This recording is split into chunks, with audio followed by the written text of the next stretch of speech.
Students, हमारे हाथ में ये एनसीईआरटी है, सभी स्टूडेंट्स इससे परिचित होंगे। क्लास 12 केमिस्ट्री की पार्ट 2 एनसीईआरटी है। यहाँ पे सबसे बड़ा प्रश्न ये होता है कि सर बहुत सारे टीचर हमेशा ये रिफर करते हैं कि NCERT is the best book for board exam, पर सर एनसीईआरटी को पढ़ें कैसे? अगर आप क्लास 12 में पहुंचे हो तो सबसे बड़ा प्रश्न है कि इसको कैसे पढ़ें। ये तो बड़ी पतली बुक है, कैसे इसमें सारे कॉन्सेप्ट समाहित हैं? तो प्यारे बच्चों, वो आपने सुना है ना, बिहारी जी को क्या कहते थे, गागर में सागर भरने वाले कवि। एनसीईआरटी ने भी गागर में सागर भरा है। बहुत सारे कॉन्सेप्ट यहाँ से उभर के सामने आते हैं, लेकिन आपको इसको सही तरीके से पढ़ने आना चाहिए। तो कैसे पढ़ेंगे, मैं आपको थोड़ा सा एक डेमो देता हूं कि मान लीजिए हम लोग एक ऐसा लेक्चर स्टार्ट करते हैं, एक ऐसा चैप्टर स्टार्ट करते हैं जो सबके लिए फैमिलियर है, पी ब्लॉक एलिमेंट।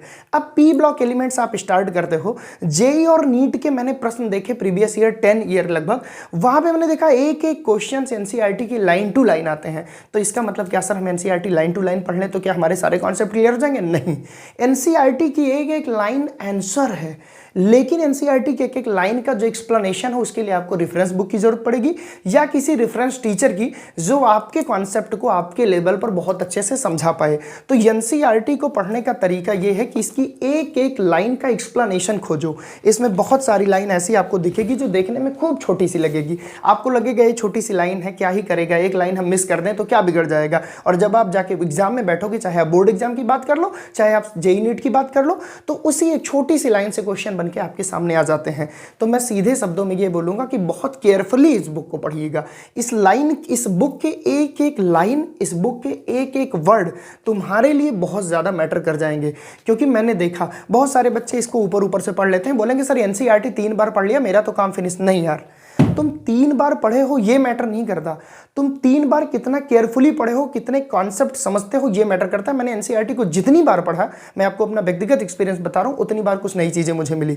जैसे पी ब्लॉक चैप्टर तुम पढ़ना तो वहां देखना एक एक लाइन ना 5-7 क्वेश्चंस को जन्म दे रही है, मतलब एक एक लाइन तुम्हारे लिए इंपॉर्टेंट है। तो सीधे शब्दों में हम क्या कह सकते हैं कि एनसीईआरटी को ऐसा नहीं पढ़ना जैसे कहानी पढ़ ली एनसीईआरटी खत्म। एनसीईआरटी की एक एक लाइन को बिल्ड डिटेल एक्सप्लेनेशन के साथ पढ़ना। एक्सप्लेनेशन कौन देगा? ये एक्सप्लेनेशन आपको देगा आपका मास्टर टीचर, ये एक्सप्लेनेशन देगा आपको बहुत सारी रेफरेंस बुक। लेकिन याद रखना प्यारे बच्चों, एनसीईआरटी को हल्के में लेकर पढ़ने की भूल मत करना। ये वीडियो इसलिए बनाना बहुत जरूरी था क्योंकि आप क्लास 12 में पहुंचने वाले हो, आप क्लास 11th के स्टूडेंट्स होंगे, ठीक है। ऐसे में अगर आप एनसीईआरटी को ऐसे रफली पढ़ लिए कि हाँ मेरा हो गया, तो फिर आप बहुत बड़ी गलती कर रहे हो, ठीक है। आप ओवर कॉन्फिडेंट हो जाओगे।